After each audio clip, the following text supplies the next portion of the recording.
ঘুরান।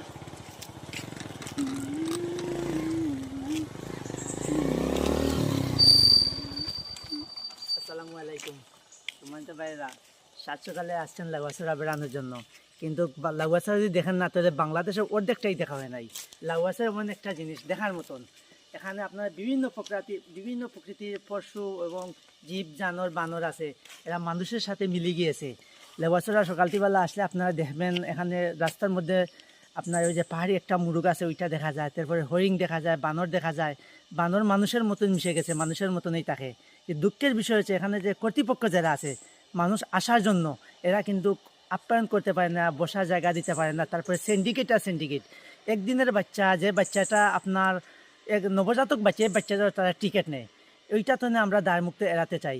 আর ওইটা দেখার জন্য প্রশাসনকে ওইটা দেখার জন্য একটু নজরে আনতে আমি বিনীতভাবে অনুরোধ করছি। ভালো থাকেন। আসসালামু আলাইকুম। ধন্যবাদ।